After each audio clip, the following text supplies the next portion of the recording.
Thanks for watching ERi-TV, dear viewers. Welcome to our news broadcast. First, a quick look at the major headlines tonight.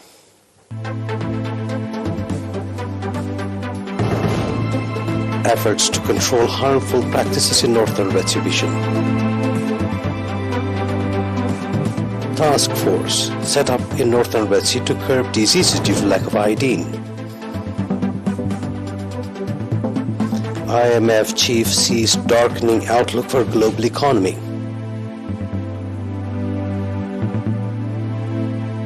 Eight killed in flash floods in India amid heavy monsoon rains.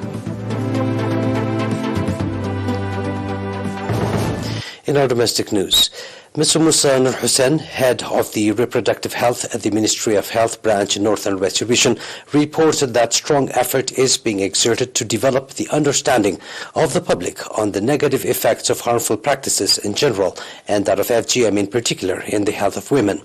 Explaining on the harmful practices being practiced by the public due to lack of understanding, Mr. Musa said that sustainable awareness-raising activities are being conducted, especially in remote areas in the region, indicating that the Mothers' Health Safety Committees organized in the subzones of Nakhfa, Afabat, Sha'ib, Ginda, Galalo and Massawa are conducting praiseworthy activities in reducing harmful practices in their areas. Mr. Musa said that increasing number of pregnant women attending antenatal care while delivering at health facilities attests to the efforts exerted. Mr. Musa also called on the area administrators and partners to preserve the already registered achievements and exert more efforts for better outcome.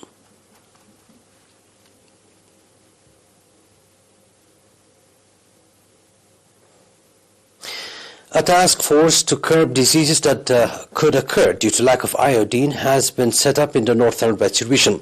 The task force was formed at a meeting held on 4 and 5 October in the port city of Massawa. According to reports presented at the meeting, praiseworthy distribution of iodized salt to the public had been ensured before, and that it gradually declined over time because of undisclosed reasons, and that the establishment of the committee is timely and necessary. Pointing out the importance of producing iodized salt in cooperation with partners, Dr. Henok Takiye, head of the Ministry of Health branch in the region, called for integrated efforts on the part of salt producers and the Ministry of Health. Speaking at the meeting, Ms. Asmarat Abraha, governor of the region, expressed readiness of the regional administration to stand alongside the committee in all its activities.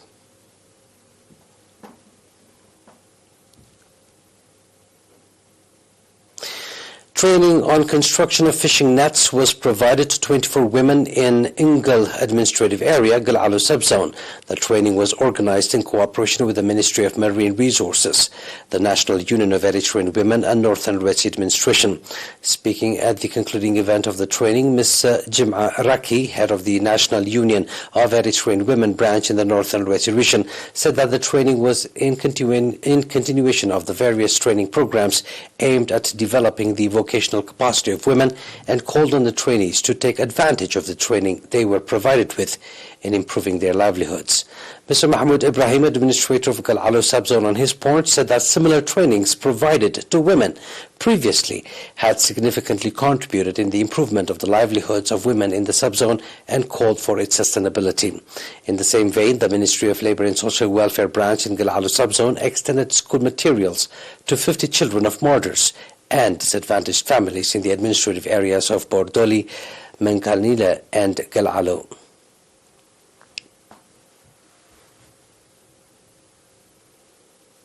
That was our domestic news. Please stay tuned for the international news right after a short break.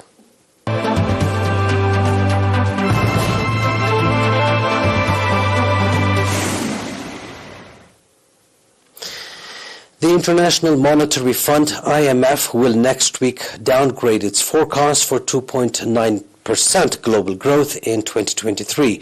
Managing Director Kristalina Georgieva said today, citing rising risks of recession and financial instability.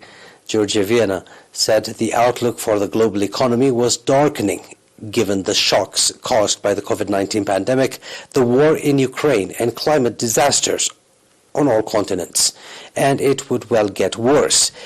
We are experiencing a fundamental shift in the global economy from a world of relative predictability to a world with more fragility, greater uncertainty, higher economic volatility, geopolitical confrontations, and more frequent and devastating natural disasters, she said in a speech at Georgetown University in Washington, D.C. Georgieva said the old order, characterized by adherence to global rules, low interest rates, and low inflation, was given away to one in which any country can be thrown off course more easily and more often. She said all the world's largest economies, China, the US, and Europe, were now slowing down, which was dampening demand for export from emerging and developing countries already hit hard by high food and emergency prices.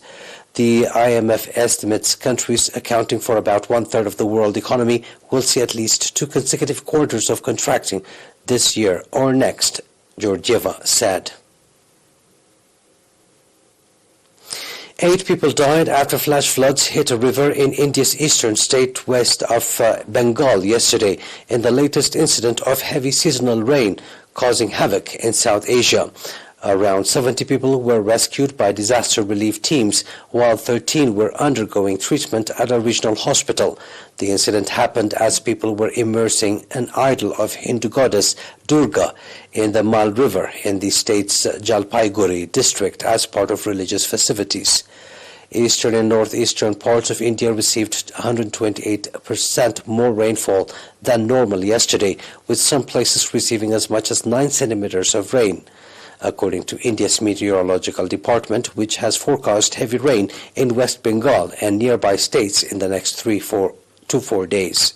South Asian countries have been hit by heavy seasonal monsoon rains over the last couple of months.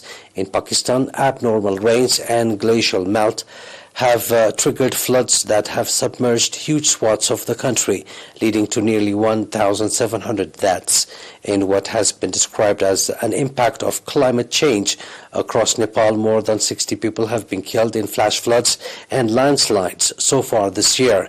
In neighboring Bhutan, authorities said at least 5 people were killed in a landslide last week.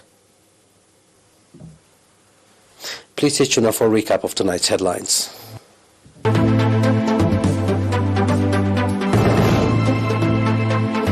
Efforts to control harmful practices in northern Red Sea region. Task force set up in northern Red Sea to curb diseases due to lack of iodine. IMF chief sees darkening outlook for global economy. And 8 killed in flash floods in India amid heavy monsoon rains.